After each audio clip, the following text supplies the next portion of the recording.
guys, Doward here.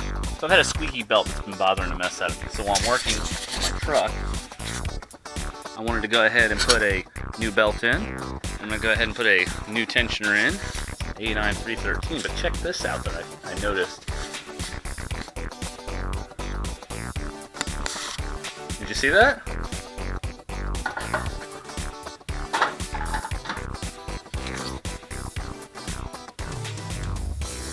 The heights are slightly different. The actual pulleys seem to line up. The pulleys seem to line up fine.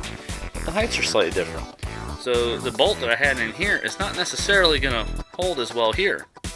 Matter of fact, here's that bolt.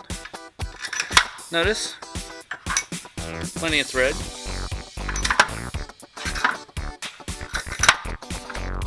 Worrisomely little thread. So I did pick up a, this is a 100 millimeter bolt, I believe this was. I picked up a 120, was a little bit shorter than I was going to be happy with, so I got a 130, and I'm just going to trim down the size. So yeah, the other thing, the whole reason I picked up a new one was not because I was worried so much about the belt or anything, but this is the kickstand that everybody talks about, that everybody has, that I didn't have. So I don't know if this was stock or if this was a replacement from Napa, as most of the trucks, or most of the parts I pulled off the truck have been from Napa and have all been wrong. I'm very unhappy about that, but we'll get this in. I got this, I got some new pulleys. We're going to be doing all kinds of fun to this today, as well as getting a brand new belt put on.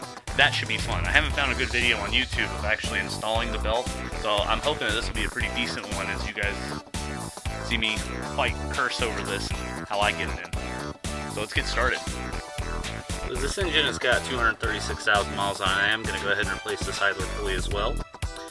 And instead of replacing this idler pulley, I'm actually just going to replace the bearing. So I'm going to show you both ways of refurbishing your pulleys.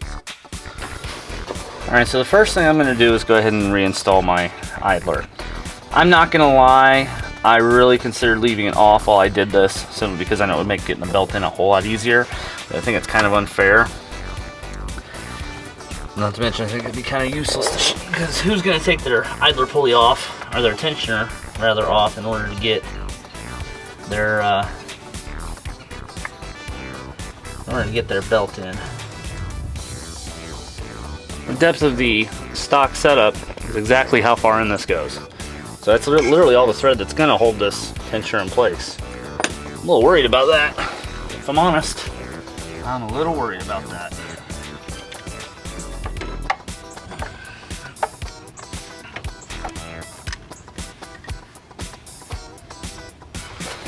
Alright. Got that in.